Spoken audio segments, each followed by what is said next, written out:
El Ministerio Mesiánico Israelita Internacional, Directo al Corazón, presenta su programa Regresando a tus Raíces. Y ya con ustedes, el Roé Ricardo Mojica.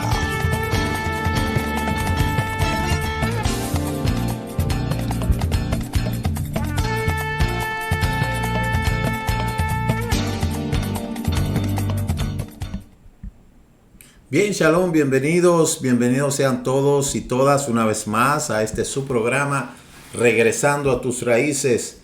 Y quien te habla, tu amigo y hermano en el Mesías, el Roé Ricardo Mojica. Somos el Ministerio Mesiánico Internacional Directo al Corazón, anunciando la restauración de Israel y de todas las cosas, como lo declara las Sagradas Escrituras en el libro de Devarim, Deuteronomio capítulo 30, desde el verso 1 hasta el verso 15. Libro de los Hechos, capítulo 3, verso 19 hasta el 21. Y el libro de Romanos, capítulo 11, desde el verso 18 hasta el verso 24. Estamos anunciando la restauración de los nombres Kedoshim, la restauración de las Sagradas Escrituras, la restauración de las fiestas y la restauración de nuestra identidad.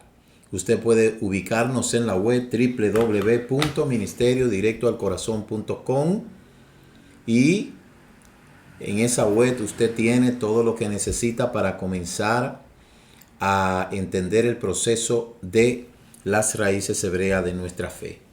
Damos gracias a nuestro Padre Eterno que nos da esta oportunidad de estar aquí como cada martes en este programa Regresando a tus Raíces, órgano oficial o programa oficial del Ministerio Mesiánico Israelita Internacional, Directo al Corazón.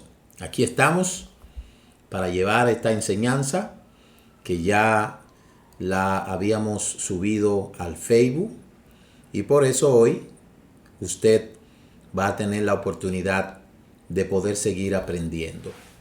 En esta semana tenemos un interesantísimo tema titulado El lado negativo de la meditación trascendental. ¿Cuál es el objetivo de yo traer este tema? Porque definitivamente esta pandemia ha provocado un hacinamiento dentro de las personas. Y ese hacinamiento a su vez ha producido muchas cosas. Por un lado, negativa, pero por otro lado positiva. Dentro de la positiva, nosotros hemos podido ver que la familia ha tenido una interacción más cercana unos con otros, pero también eso ha provocado el estallido de violencia en otras familias, como ya hemos visto en cantidades de lugares donde la violencia contra la mujer se ha incrementado. O sea, en vez de decrecer, lo que ha hecho es que se ha incrementado. Sumándose a esto está la vaga mente de las personas que no encuentran cómo poder llenar ese vacío que mucha gente tiene. Porque al cambiar ese modo vivendi, la gente ha entrado como en un estado de desesperación. Y eso nosotros lo podemos ver por todos los sucesos que estamos observando. Entonces, cuando una persona está en la casa ociosa, le llegan a la mente un sinnúmero de cosas. Como hemos estado hablando, la ociosidad es algo terrible. La ociosidad destruye el alma. Una persona ociosa, una mente ociosa es una mente peligrosa. Pero hemos visto que según esta posmodernidad ha tomado dominio en todas las esferas de la sociedad, se ponen de moda unos que otros cosas que la gente trata de hacer con tal de salir de ese estado de desesperación, de frustración. Dentro de ellos, vamos a hablar en esta noche de lo que es la meditación trascendental. Antes, quiero empezar citando lo que dice la Escritura. quiero empezar citando lo que dice la Escritura. Dice la Escritura en el libro de Devarim, capítulo 18, verso 14. Cuando ustedes entren en la tierra que el Eterno su Elohim le está dando, no aprenderán a seguir las prácticas abominables de aquellas naciones. No se encontrará entre ustedes a ninguno que haga pasar su hijo o su hija por el fuego, un adivino, un agorero, un sortílego, un hechicero, un encantador, uno que consulte fantasmas o ruajín, o uno que practique la necromancia. Porque cualquiera que haga estas cosas es detestable al Eterno, y a causa de estas abominaciones, su Elohim lo está echando de delante de ustedes. Ustedes serán de corazón puro como el Eterno su Elohim, porque estas naciones que ustedes están al poseer, escuchan a agoreros, a adivinos, pero a ustedes el Eterno su Elohim no le ha permitido hacer esto. Nosotros podemos ver en ese versículo que el Eterno prohíbe tajantemente al pueblo de Israel que consulte todo ese tipo de práctica, en este caso orientales, basadas en todas esas manifestaciones que desde los tiempos antiguos la humanidad ha practicado. Recuerde que la Escritura dice que el Eterno hizo un hombre, y literalmente dice el libro de Bereshit, Adán tenía una relación estrecha con el Eterno. La Escritura dice en Bereshit que Adán se pasaba en el huerto y escuchaba la voz del Eterno. Y el Eterno hablaba con Adán. Adán no vio una imagen, Adán no vio una fuerza gravitacional, no vio una manifestación extraña. Simplemente la Escritura dice que Adán escuchaba la voz del Eterno. Confirmación esta que nos dice a nosotros, después del capítulo 3 del libro de Bereshit, que cuando Adán cometió la falta, la Escritura dice que él se escondió porque él oyó su voz y temió. De ahí en adelante hubo una ruptura, y el hombre, que era un ser espiritual, en una dimensión espiritual, bajó de esa dimensión y se colocó en un aspecto carnal, en un aspecto físico. El hombre tiene la facilidad o tiene la ventaja de que se puede mover en esas dos dimensiones, en el aspecto espiritual y en el aspecto físico. Solamente el hombre puede tener esa capacidad porque los ángeles pueden hacer eso cuando el Eterno se lo permite. Es decir, un ángel no se puede aparecer en ningún lugar si el Eterno no le autoriza. Y todos los malajines que visualiza la Escritura dice claramente que el Eterno lo envió a misiones especiales para que ellos pudieran hacer un trabajo especial con el hombre. En ningún lugar de la Escritura dice que los ángeles gravitaban, que los ángeles se le metían adentro a los humanos. En ningún lugar dice eso, porque los ángeles son espíritus ministradores que no poseen a ningún ser humano ni a ningún animal. Los únicos que hacen este tipo de cosas, que poseen el cuerpo tanto del hombre como de los animales, son los ruajín o son los demonios.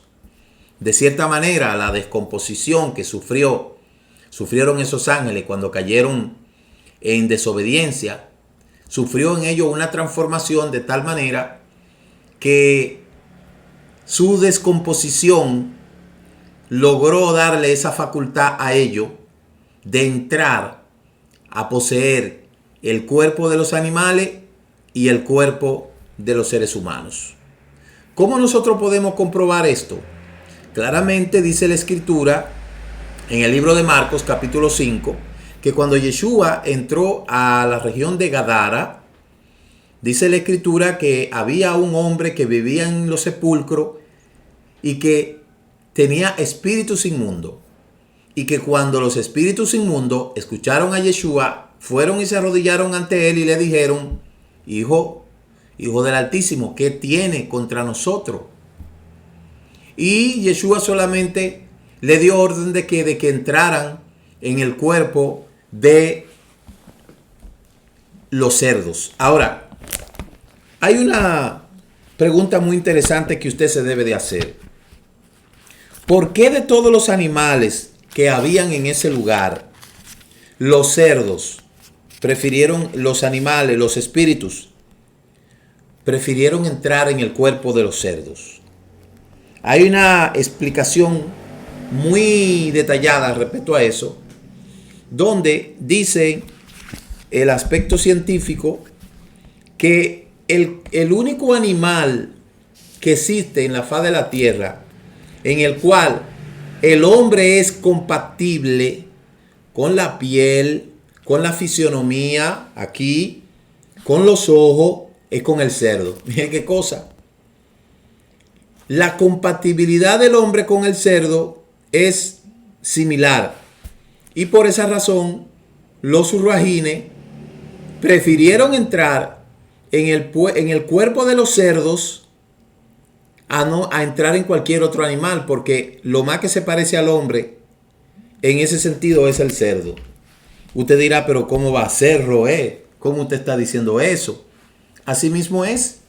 Quizá por esa razón el hombre le gusta tanto los cerdos. Quizá por esa razón usted ha podido ver que hay una gran afinidad entre el hombre y el cerdo.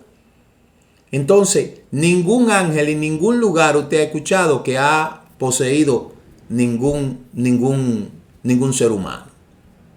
Entonces, después que Adán pecó, esa necesidad del hombre buscar esa conexión que perdió con el Eterno, lo ha querido hacer a través de una instrumentalización que el Eterno prohibió. Y cuando nosotros analizamos las distintas culturas, tanto la cultura babilónica como la cultura egipcia, como la cultura, todas las culturas antiguas, tenían un concepto que se llama religión. Y dentro de la religión tenían prácticas. Por ejemplo, en el caso de los egipcios tenían cantidades de dioses y ellos no tenían un libro sagrado, sino que tenían el libro de los muertos. Si nosotros vemos, por ejemplo, los asiáticos, que es una lengua sánscrita, tenían otro tipo también de religión. Ahora, ¿cuáles eran los pueblos que habitaban en esos lugares cuando Israel estaba a punto de salir de ahí de Egipto? Estos eran los pueblos que habitaban en esos lugares. Ahí estaban los cananitas, que es de donde descienden los egipcios, los hititas, los filistín, que son los palestinos. Están los moabitas, los amonitas, los edomitas y los madianitas. Esas eran las culturas que existían en los tiempos de Israel cuando salió de Egipto y que iba rumbo al Sinaí. Por eso el Eterno le advirtió a ellos y le dijo: ustedes no deben de hacer lo que hacen esa cultura, porque si ustedes hacen lo que hace esa cultura, ustedes van a tener muchos problemas y ustedes van a ser expatriados como yo he expatriado a esas naciones. Ahora bien, ¿qué nosotros podemos decir de definición de la palabra cultura? La palabra cultura, cultivo, es un término que tiene mucho significado, y la cultura es el conjunto de todas las formas, los modelos o los patrones explícitos o implícitos a través de los cuales una sociedad se manifiesta. Como tal, incluye costumbres, prácticas, códigos, normas, reglas de la manera de ser, vestimenta, religión, rituales, normas de comportamiento y sistema de creencia. Desde el punto de vista, se puede decir que la cultura es toda la formación de habilidades que posee el ser humano. El concepto de cultura es fundamental para las disciplinas que se encargan del estudio de la sociedad, especialmente la psicología, la antropología y la sociología. En este claro detalle podemos nosotros entender entonces por qué la Escritura habla de esas culturas. En el libro de Deuteronomio de Barín, capítulo 18, verso 14, hay un verso interesante que dice: porque estas naciones que ustedes están al desposeer escuchan a los agoreros y adivinos, pero a ustedes el Eterno su Elohim no le permite hacer eso. Entonces usted ha podido observar ahí que esas culturas tenían una forma de vestir, tenían una forma de practicar su religión, tenían cantidades de cosas que fueron expulsadas por esas prácticas, y por eso el Eterno le hizo la advertencia a Israel. Le dijo: a ti no te he permitido hacer esas cosas. Por eso, dentro de todas las culturas del mundo, existe lo que es esa herencia de las principales tradiciones paganas. Dice Jeremías 16:19: oh Eterno, tú eres mi fuerza, mi fortaleza, mi refugio en tiempo de aflicción. Los goyim vendrán a ti desde los confines de la tierra diciendo: qué vanos eran los ídolos de nuestros padres que procuraron, y no hay ayuda en ello. Jeremías 10:3 dice: porque la costumbre de las naciones son vanas. Ellos cortan un árbol en el bosque, la obra de un artesano, o una imagen fundida, son embellecidas con plata y oro, y ellos lo aseguran con martillo y clavo para que no se muevan. Como un espantapájaro en un huerto de pepinos, no pueden hablar, tienen que ser llevados porque no pueden caminar. No le tengas temor, no pueden hacer nada malo. Asimismo, no puede hacer nada bueno. Pero detrás de estas culturas existen muchas cosas que son dañinas para el alma. Si nosotros hablamos en términos de religión, ya nosotros hemos visto lo que dice la Escritura. Esas naciones que Israel despojó de esta parte del oriente eran religiones que tenían cantidades de creencias. Pero la cuna de las religiones falsas es Babilonia. Porque Babilonia era una ciudad cosmopolita. Babilonia era un país en el cual convergían todo tipo de religiones, todo tipo de cultura. Ese país babilónico recogía todo lo que tenga que ver con culturas paganas. Y su capital, Mesopotamia, era el epicentro de la idolatría de todos los lugares. En los tiempos de Babilonia, ese era un país totalmente idólatra, donde se practicaba todo tipo de idolatría y de ritos satánicos. Por eso la Escritura habla tanto de que no pase tu hijo o tu hija por fuego, ni sortílego, ni hechicero. Toda esa cultura entregaban sus hijos a los espíritus de las tinieblas. En todas esas amalgamas de culturas había siempre una insatisfacción que provocaba cada vez más una búsqueda incesante de poder tener algo en su interior que le dé calma. Nosotros decimos que, y es así, los colonizadores vinieron aquí y exterminaron todas las culturas que habían aquí. Y aquí habían 4 culturas principales: los mayas, los aztecas, los incas y los taínos. Los mayas, ya sabemos la cultura maya cómo era. Los incas eran personas que dentro de su religión usaban ritos y sacrificaban seres humanos. Hay un lugar en el Perú que se llama Nazca, donde hay un museo que le dicen las cabezas de Nazca. Ese lugar, ahí hay una exhibición de momias, porque esas momias, cuando había una guerra, le cortaba la cabeza al oponente y ese era el trofeo que se llevaba. Es un poco parecido a lo que hizo David con Goliat. Pero en el caso de David y Goliat, usted nunca ha encontrado que la cabeza de Goliat está en un museo por ahí en Israel.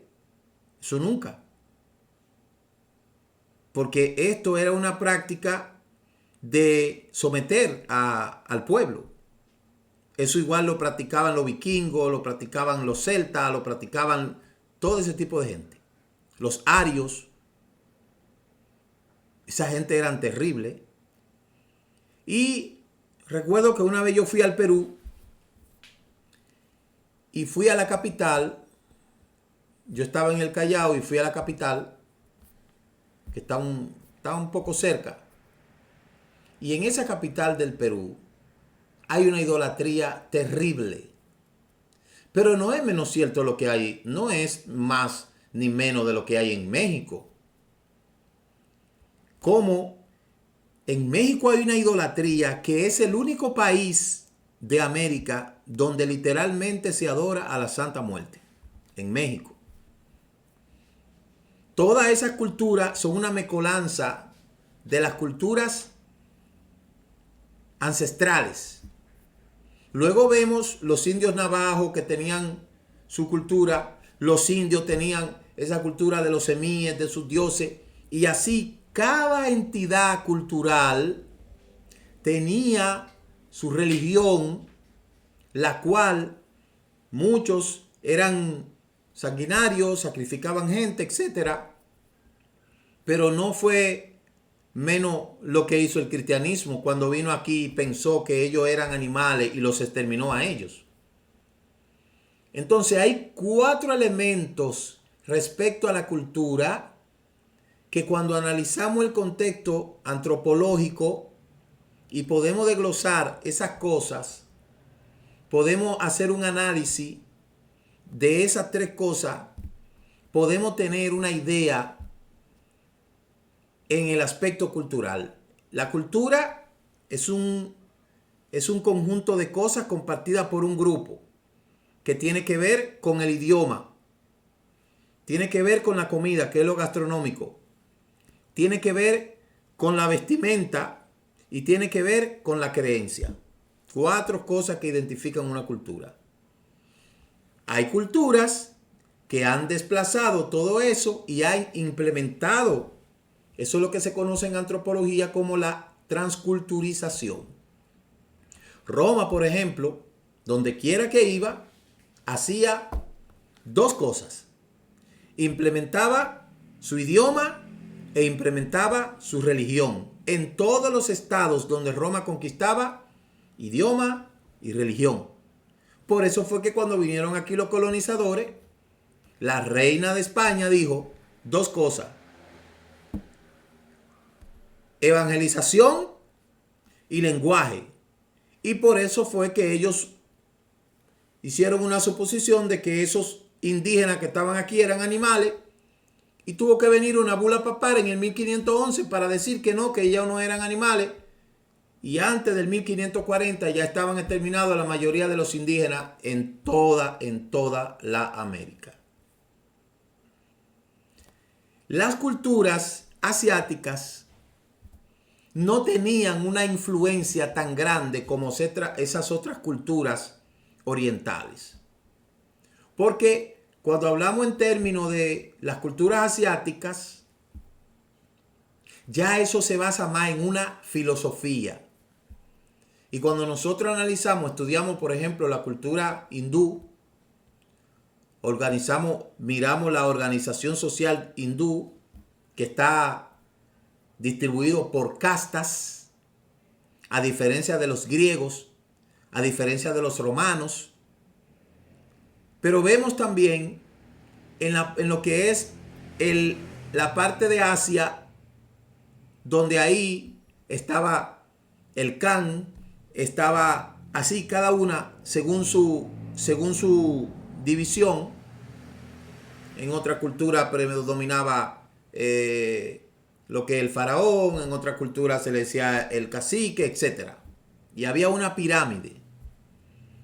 Esas culturas que Israel, el Eterno, le advirtió que no practicaran esas cosas, de cierta manera, ellos fueron influenciados vez tras vez.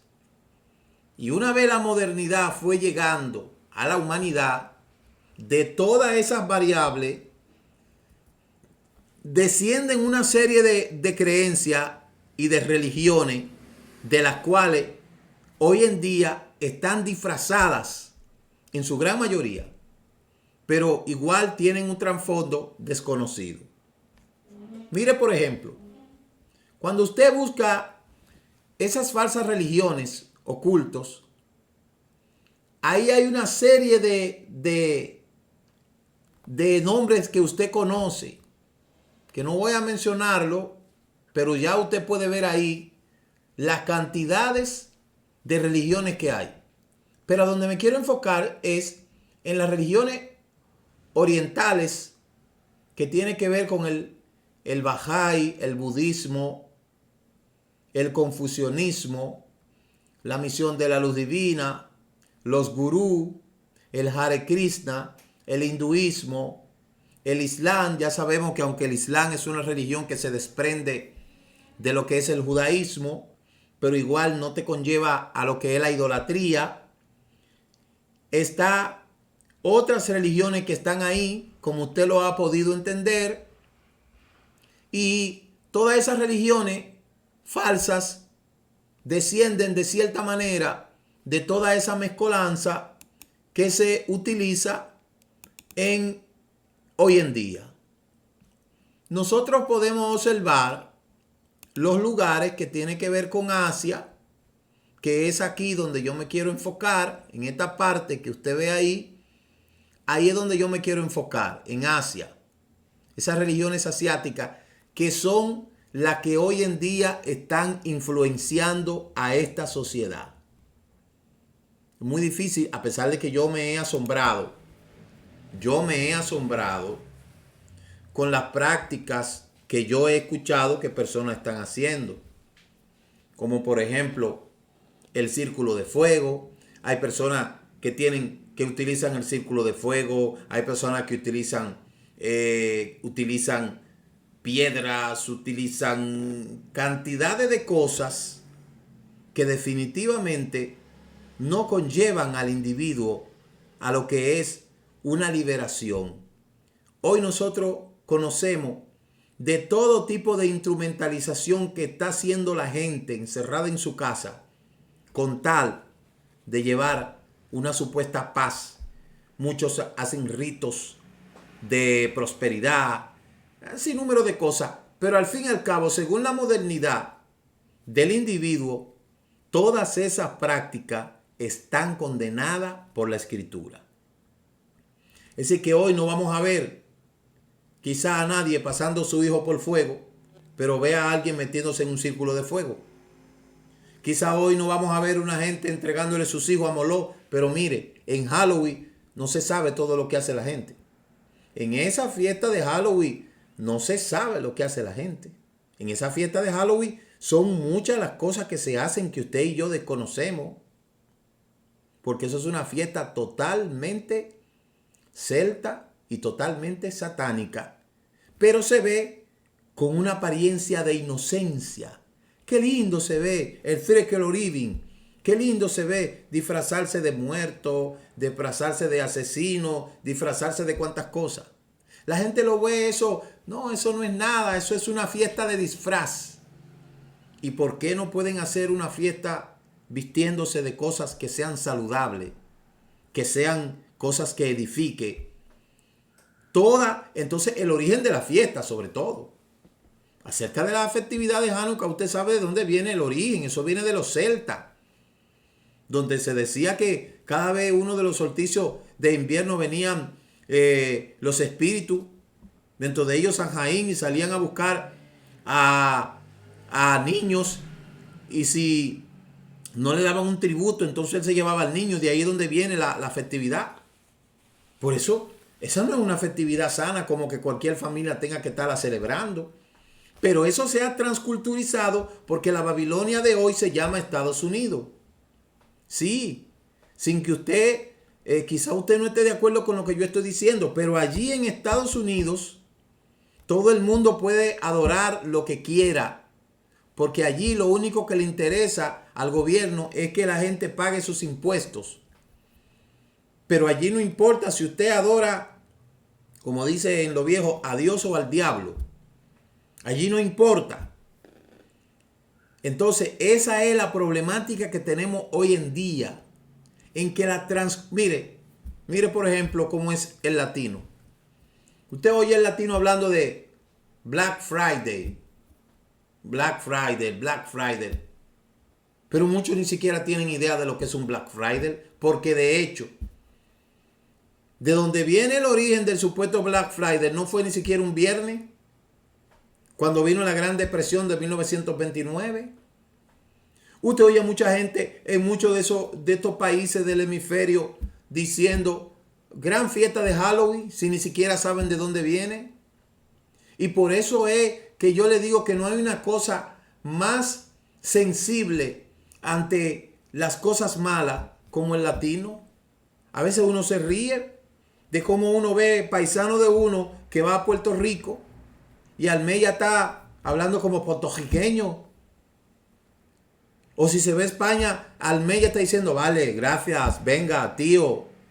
Como que somos una materia prima que inmediatamente somos conquistados por otra nación, como que se nos pega de una vez.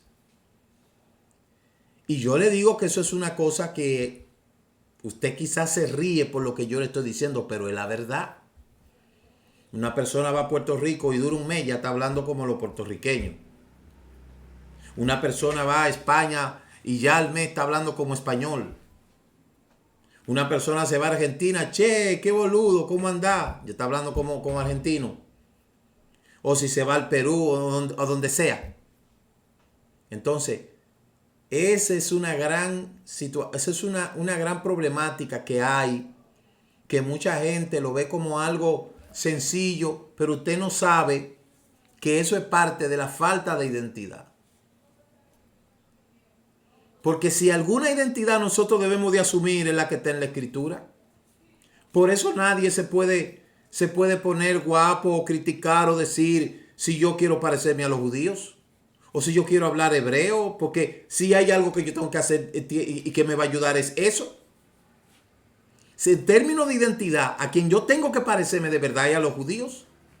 ¿A quién me voy a parecer? ¿A los paganos? ¿A los griegos? ¿A los romanos? ¿Cuál es la vestimenta, la identidad del cristiano? No existe.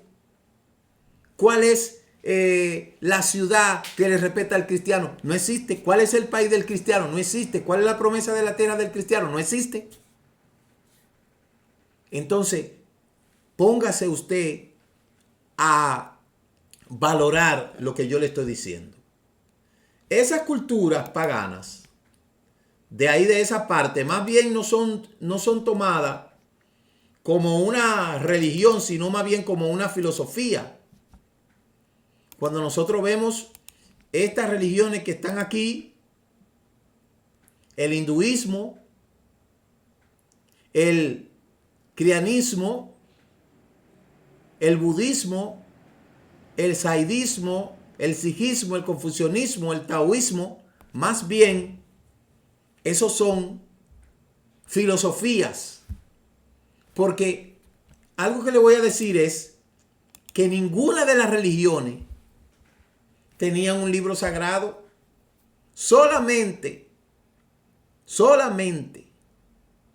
lo que son los hindúes, tienen una lengua que se llama sánscrita, pero no, y están las Vedas, pero no hay un libro sagrado. Cuando usted va a los griegos, la religión griega no tenía un libro sagrado. Los romanos tampoco tenían un libro sagrado. Ahí lo que vemos es las Ilíadas de Homero. Los egipcios lo que tenían es el libro de los muertos. Allí en Babilonia, el libro que se tenía como sagrado fueron las leyes que estableció Hammurabi, el código de Hammurabi. Ahora, ¿cuál era el único pueblo que tenía una escritura sagrada?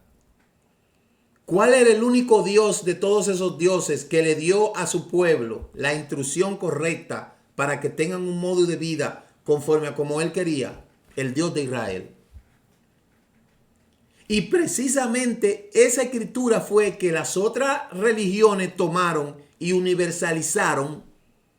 Y por eso fue que yo le digo a usted que la escritura hebrea cayó en manos de los griegos y los griegos hicieron de ella una filosofía. Los romanos hicieron el dogma. Europa hizo una empresa y América Latina un negocio lucrativo. Y por eso es que cada nación tradujo la Biblia del Dios de Israel, la palabra del Dios de Israel dado a su pueblo, según el criterio, el idioma, como no tenía cultura, o sea, como no tenía escritura, esas culturas, tanto griegas como romanas, tomaron esa traducción del Dios de Israel a su pueblo y sustituyeron, incorporando en esas traducciones el aspecto cultural que tiene que ver con lo gastronómico, con el lenguaje. Por eso le cambiaron el lenguaje. Por eso cuando la gente lee la escritura, las Biblias están más bien escritas en un lenguaje griego o en un lenguaje latín, como era antes cuando llegaron los colonizadores. Y por eso es que ese sincretismo grecorromano es lo que está plasmado en la mayoría de las Biblias, porque ¿quién era Casidoro de Reina y Cipriano de Valera? Dos católicos. ¿Quién era Martín Lutero? Otro católico. Por eso es que todas las Biblias que están ahí incorporaron la lengua, la escritura sagrada, la descompusieron. Por eso le cambiaron al nombre a Elohim. ¿Y qué le pusieron? Dios. Le pusieron Jehová. Pero sabemos que los griegos le llamaban a su dios Zeus. Le pusieron Dios, que en el latín es Deus.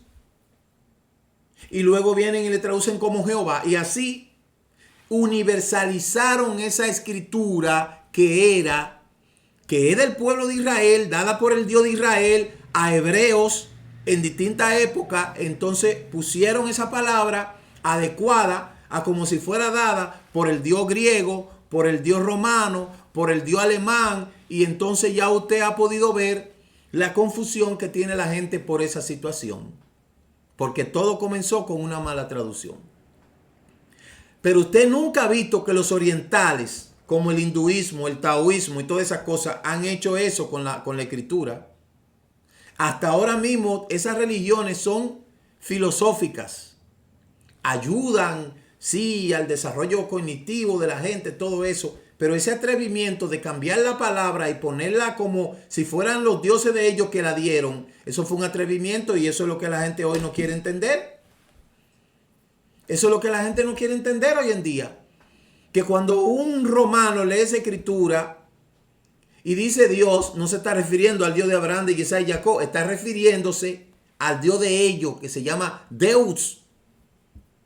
Y quién sabe lo que hay detrás de eso, de todos esos dioses que están ahí, porque Roma es una fábrica de dioses.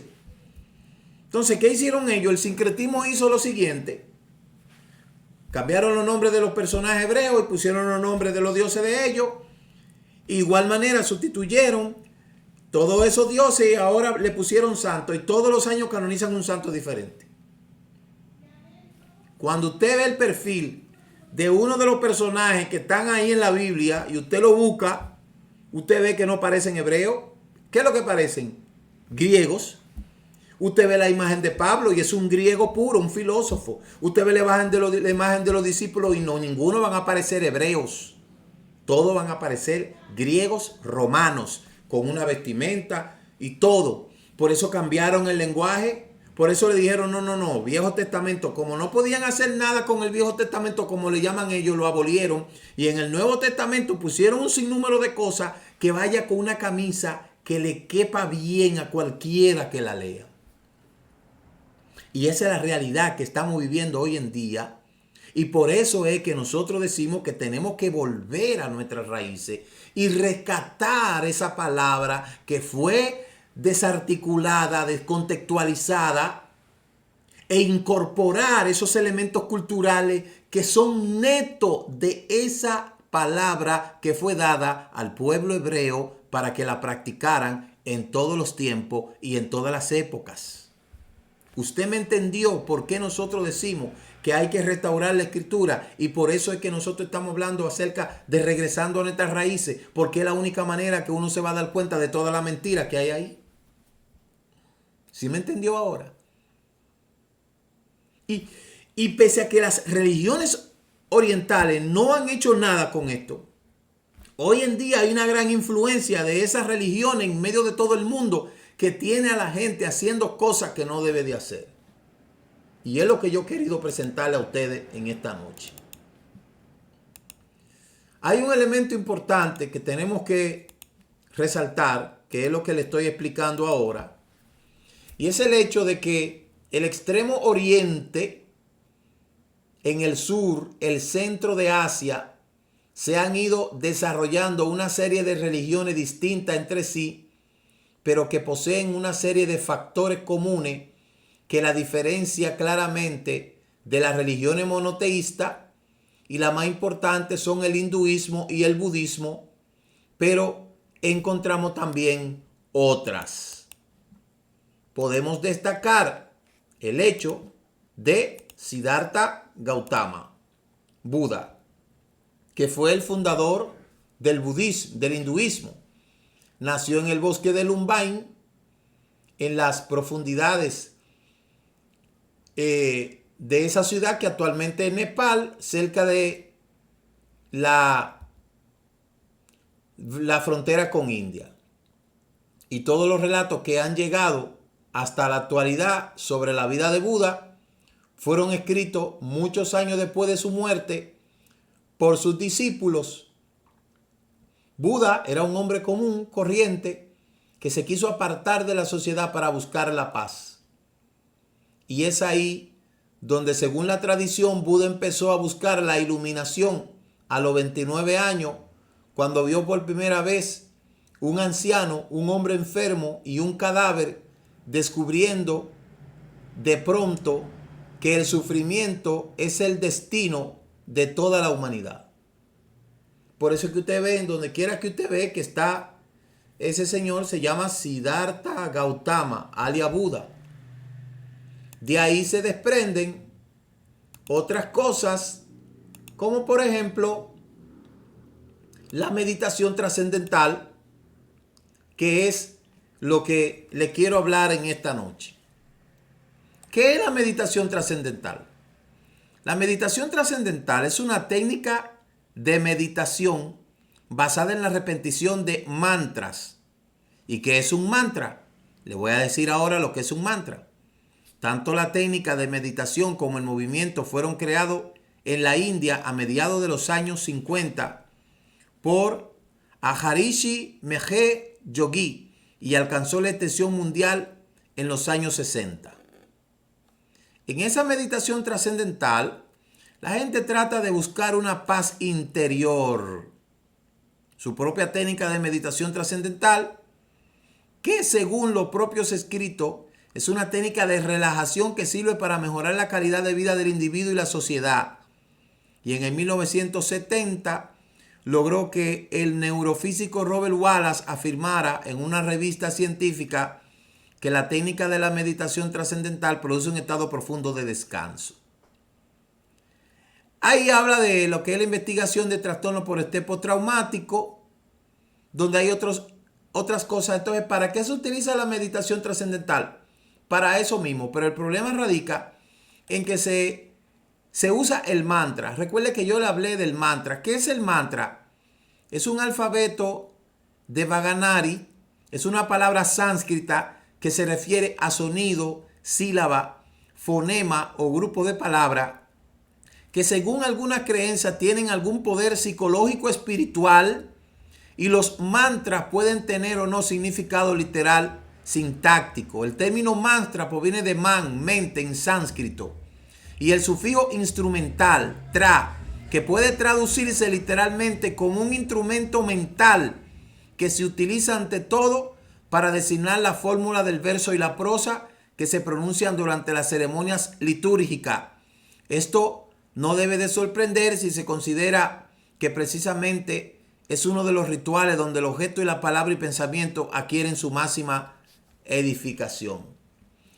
Entonces, dentro de los mantras que hemos escuchado claramente, que es el mantra, existe también lo que es el lenguaje o los signos que utilizan ellos. Aquí es donde esto se pone interesante. Aquí nosotros podemos ver una serie de gestos que se hacen con la mano. Ahí usted ha podido ver la mudra de la amistad, la mudra de la armonía, la mudra de la sabiduría, la mudra de la energía, la mudra del vacío, la mudra del amor. Y todos estos gestos son asociados con ese tipo de ejercitación que conllevan al individuo a hacer esa práctica. Y yo he escuchado tanta bobería de esto, pero como dice la escritura, por cuanto despreciaste la verdad, te mandaré un espíritu de error para que crea y te pierda. Mire, la descripción de mudras significa gesto.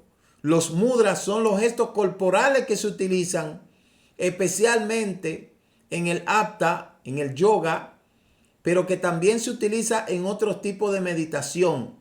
Y con esos gestos son muy importantes porque permiten canalizar adecuadamente la energía a través de nuestro cuerpo, así como facilitar la consecución de numerosos objetivos y elevados espirituales, mental y físico. Hay mudra muy sencillo e igualmente poderoso que solo requiere de nuestras manos para alcanzar nuestros objetivos. Entonces ya usted ha podido observar ahí qué significado tienen las mantras, que son las mantras, la meditación trascendental, las mantras y los mudras. Estas prácticas se circunscriben dentro de lo que es la agorería. Y eso está prohibido por la Torá. ¿Por qué? Porque el Eterno claramente le dijo a Israel que si quería meditar, lo hiciera en su palabra. Le dijo, grábate en el corazón estas palabras que hoy te mando. Incúlcaselas continuamente a tus hijos. Háblale de ella cuando estés en tu casa, cuando vaya por el camino, cuando te acueste, cuando te levante. Eso es lo que quiere decir el Shema. Eso es lo que quiere decir el Eterno. ¿En qué cosa debemos de meditar? En la palabra que Él nos ha dado. Esa es nuestra meditación. ¿Usted quiere meditar? Medite en esa palabra que Él nos ha dado. Nosotros no necesitamos hacer mantra, ni necesitamos hacer mudra, ni necesitamos hacer nada de eso porque tenemos la Torá de Él que Él nos ha dado. Y dice esa misma Torá claramente, meditaré en tus preceptos y consideraré tus caminos, me deleitaré en tus estatutos y no olvidaré tu palabra. Si algo nosotros tenemos que meditar es en la Torá del Eterno. Esa debe de ser nuestra meditación. Mire 3 fragmentos que yo encontré en internet de una Biblia que le rayaron ahí la tinta. Usted sabe que eso no se puede hacer. Pero dice el Salmo 119, verso 15. En tus mandamientos meditaré tus caminos. Me regocijaré en tus estatutos y no me olvidaré de tus palabras. Eso es lo que el Eterno nos ha dado a nosotros. Pero aquel que no tiene al Eterno va a buscar todo tipo de cosas porque al fin lo que quiere es saciar esa situación, esa dificultad que tiene en su vida. Pero otro elemento que hay que tomar en consideración en eso es que ninguna de estas meditaciones le dicen a la gente el origen del problema que a lo mejor tenga. No hay una cosa que trae más tristeza al corazón como el rencor en el corazón. De modo que usted puede meditar, usted puede hacer los mudras, usted puede hacer el mantra, usted puede hacer lo que usted quiera, pero hasta que usted no sane su corazón, usted va a estar enfermo. Hay que sacar el odio del corazón. Hay que sacar el rencor del corazón. Hay que sacar el rechazo del corazón. Por eso es que dice la palabra del Eterno en la cual debemos meditar en el libro de Mateo. Dice que el hombre bueno del buen tesoro de su corazón saca buenas cosas.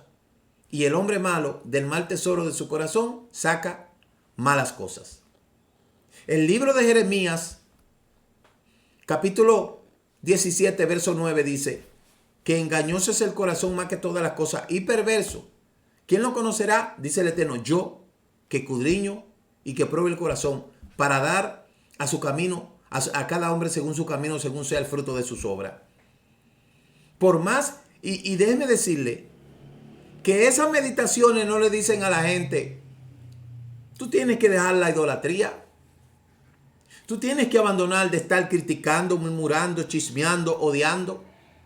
La gente se cree que meditando y haciendo todo eso, eso es un calmante que la gente está buscando. Pero lo que la gente necesita es curarse. Y para curarse tiene que albergar la palabra del Eterno en su corazón. La verdadera prosperidad está en obedecer y guardar los mandamientos. La sabiduría está en poseer y guardar los mandamientos y ponerlo en práctica. Es por esa razón que no importa. Mire, a mucha gente la pueden llevar a un lugar, darle masajes relajantes, sí, relajarse, te puede relajar el cuerpo, que eso está bien. Eso está bien. Porque el que le den masaje a usted, eso no está mal. El problema de mucha gente que el masaje que necesitan no es un masaje físico, es un masaje espiritual y ellos saben que el único que puede dar ese masaje se llama el Rúa de Elohim, cuando ellos confiesen que Yeshua es el Mashiach y que le digan a Elohim, sana mi corazón. El problema de las meditaciones trascendentales es que te pueden dar la oportunidad de tú vivir un momento, sí, ok, paz interior y meditar y hacer cuantas cosas, pero cuando tú despiertes los ojos, tú vas a vivir tu realidad. El único que da la verdadera shalom se llama el Dios de Israel, el Dios de Abraham, de Isaac y de Jacob, a través de su Torah. ¿Usted quiere meditar? Lea el Salmo 119 para que usted vea todo lo que hay ahí. No, es más fácil seguir evadiendo la realidad.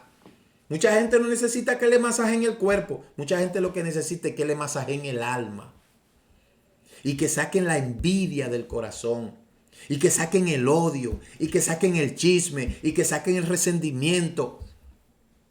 Y que saquen la malicia. No dice la Escritura. Quítense de ustedes toda gritería, toda amargura, toda malicia. Eso es lo que la gente necesita. La gente necesita una cura, no un calmante. Y eso no está en las meditaciones trascendentales. Esa cura está en la palabra. Que hay que apartarse del pecado. Que hay que dejar la fornicación, que hay que dejar el adulterio, que hay que dejar todas las cosas malas. Porque Siddhartha Gautama se fue él solo por ahí a un lugar. Y decía Shaul, aquellos que se santifican en los montes, porque había una parte de la filosofía, de parte de los griegos que buscaba la perfección en los hombres y evadir lo que era el dolor. Y ellos pretendían que yéndose a los lugares, a los desiertos, a los huertos, ya con eso ellos iban a sentirse bien. No. El problema no está en los huertos, el problema está en ti. Y donde quiera que tú llegues, tú vas a exacerbar la paz que hay en ese lugar, porque el problema no está en ese lugar, sino el problema está en ti. No importa en mire, por eso es que yo le digo que hay gente que tan solamente la presencia de ellos causan molestia y usted no sabe por qué. Porque tiene su interior con una ebullición enorme. Hay gente que, como dice el adagio, es mejor ser gracioso que tener gracia. Porque hay personas que tan solamente la presencia de ellos uno siente como que molesta, como que hay una energía negativa, pero la energía negativa la tiene él en su corazón, que es chismoso, que es odioso, que es lioso, que es una persona desagradable, que donde quiera que va es criticando, murmurando, y donde quiera que va abra la boca para herir a otro. Eso es lo que mucha gente necesita hacer. Necesita meditar en su corazón y sacar del corazón todas esas cosas que son dañinas para su ser. Entonces, ¿en qué que nosotros tenemos que meditar? En lo que dice la Escritura. La Escritura dice, en tus mandamientos meditaré. ¿Usted quiere meditar? Medite en los mandamientos y considere el camino del Eterno para que usted vea que su vida va a cambiar. Claramente dice la Escritura, el Salmo 143, verso 10, enséñame a hacer tu voluntad, porque tú eres mi Elohim, y deja que tu buen rúa me guíe sobre terreno firme. No importa en el huerto donde usted esté. No importa donde usted se vaya a meditar. No importa lo que usted haga. La paz es el resultado de la sinceridad con el Eterno. Y para eso está la plegaria. Para eso el Eterno nos dio la plegaria, la tefilá. Para eso el Eterno nos dio la tefilá de la mañana, shaharit. Nos dio la tefilá de la tarde, minjá. Nos dio la tefilá de la noche, arbit. Y nos dio la palabra, 613 mandamientos para que meditemos en ellos. No, pero mucha gente prefiere tapar el sol con un dedo e irse a buscar fuentes, aguas en cisternas vacías. ¿Por qué usted cree que el libro de Isaías dice, a los que tienen sed, vengan a las aguas? 55, Isaías 55. Y a los que no tienen dinero, vengan, compren sin dinero. Porque esa búsqueda insaciable que la gente tiene, no te la va a dar la meditación trascendental. No te la va a dar el mantra, no te la va a dar el sudra, el mudra, no te la va a dar nadie. Solamente te la va a dar la Torah de Yud, Hate, Bat, Hate. Porque para poder tú sentir esa paz, tienes que limpiar tu corazón. Y hasta que tú no limpies tu corazón, hasta que tu corazón no sea libre, hasta que tu corazón no sea limpiado, tú puedes hacer todo lo que tú quieras, que todo eso será calmante. ¿Quieres una cura? ¿Quieres una shalom? ¿Quieres verdaderamente experimentar una shalom inconmensurable? Conoce la Torah del Eterno y guarda los mandamientos del Eterno para que tú sepas lo bonito que es eso. Entonces, dice claramente la Escritura que cuán dulce son a mi paladar tus palabras, más que la miel a mi boca. Usted sabe lo bello que es celebrar el Shabbat. Usted sabe lo bello que es celebrar las fiestas del Eterno, las fiestas sagradas que están ahí para que todo el mundo la celebre. Mire qué rica se ve esa miel ahí. Qué linda se ve esa miel. Así es la palabra del Eterno. Hay que buscar la verdadera paz y esa paz no está en la meditación, está en la Torah del Eterno. Dice el Salmo 119, verso 2. ¿Con qué limpiará el joven su camino? Con guardar tu palabra. Con todo mi corazón te he buscado. No me dejes desviarme de tus mandamientos. Medito en ti, oh Eterno. Se me fue ahí ese nombre híbrido. Oh Eterno. Yud, Hei, Bat, Hei. En ti meditaré. Meditaré en ti todos los días. ¿Sabe por qué? Porque tu palabra es dulce como la miel. El Eterno desea que cada ser humano comprenda cada ser humano comprenda que Él está a la puerta esperando su llamada. Y tú no tienes que hacer muchas cosas. Solamente tienes que postrar tu rodilla y pedirle al Dios de Abraham, de Isaac y de Jacob que sane tu interior, que sane tu corazón, que sane ese pasado terrorífico que te marcó, que te limpie. No habrá mantra, no habrá mudra que te pueda limpiar.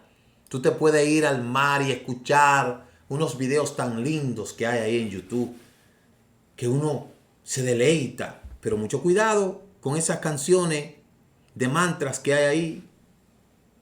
Mucho cuidado con eso.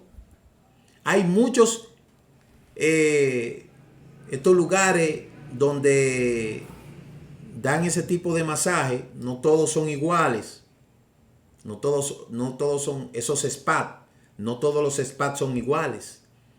Hay spas que tienen profesionales fisioterapeutas que entienden esta técnica del masaje y el relajamiento muscular, y eso no está mal.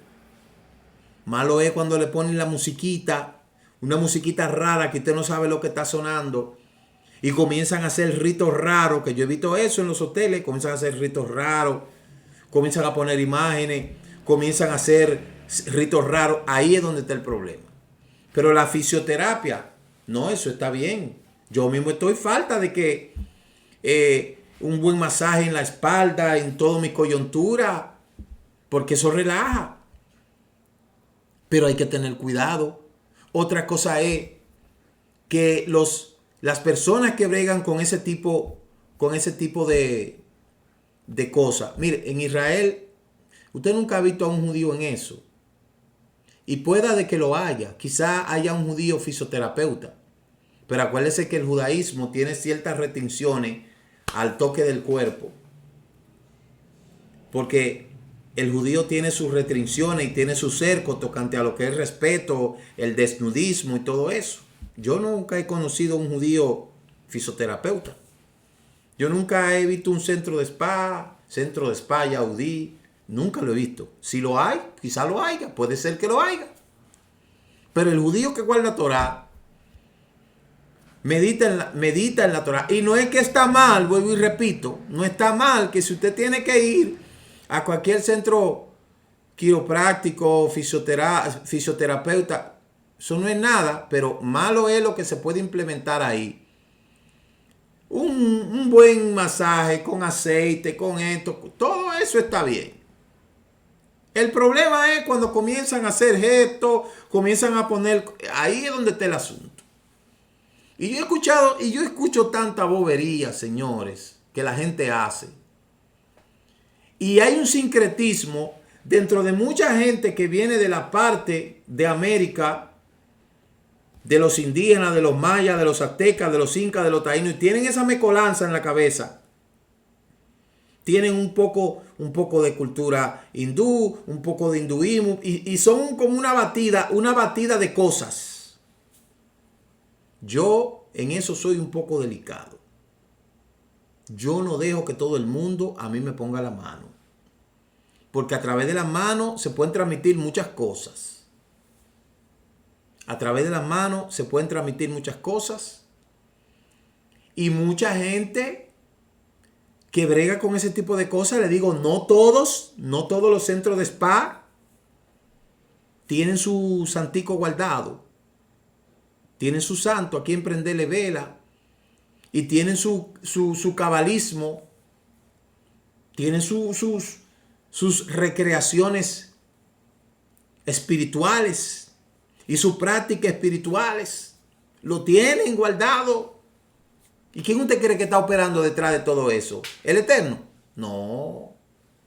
El Eterno dijo a Israel, cuídate de esas culturas, cuídate de esa cultura, porque a ti no te he permitido hacer eso. Entonces, hay que tener mucho cuidado con eso, por más sencillo y por más dócil que usted vea algo, verifique lo que hay detrás de cada cosa. ¿Por qué? Porque muchas veces usted va a buscar sanidad y viene peor. Y todo como que se hace según la localidad. En el campo mío, pues llevaban a la gente, porque todo el que se enfermaba era brujería que le echaron. Todo el que se enfermaba, a los muchachos le hacían mal de ojo. Y siempre había una curandera en el barrio que le vivía haciendo unos baños de qué sé yo qué, métete aquí, bañate aquí, échate esto, échate lo otro, y eso es ocultismo igual. Pero hoy, según el país, mire, hay mucha gente practicando cosas raras. Cuídese de esas prácticas raras que andan por ahí, por más sencilla y buena que usted la vea. No hay una cosa que sea más sana como la tefiló, la plegaria. La plegaria, la oración. No hay una cosa que sea más fuerte que eso. Meditar en la palabra del Eterno. Entonces, cuide su vida, cuide su alma para que no caiga en trampas. Porque los espíritus de las tinieblas, imagínense, entran sin abrirle la puerta. Imagínense que usted le abre la puerta. En tu palabra meditaré. En tu palabra meditaré constantemente y confiaré en ti. De modo que espero este programa les sirva de algo y que ustedes entiendan que nosotros tenemos que cuidar nuestra alma y tenemos que cuidar nuestra vida. Y tener mucho cuidado con todas esas prácticas raras que andan por ahí. Porque para meterse la gente en cosas sin investigar, eso es fácil para mucha gente. Y después que se ven los problemas, es difícil salir. Así es que el Eterno le bendiga, que el Eterno le guarde, que el Eterno haga resplandecer su rostro sobre ustedes, que tenga de ustedes misericordia y les dé mucho, mucho shalom. Comparta este mensaje y nos veremos de vuelta aquí con otro tema el próximo martes en este su programa Regresando a tus Raíces. Hasta la próxima. El Ministerio Mesiánico Israelita Internacional, Directo al Corazón, presentó su programa Regresando a tus Raíces. Si deseas conocer sobre las raíces de nuestra fe, visite nuestra web www.ministeriodirectoalcorazon.com. Contáctenos al teléfono 809-671-2593.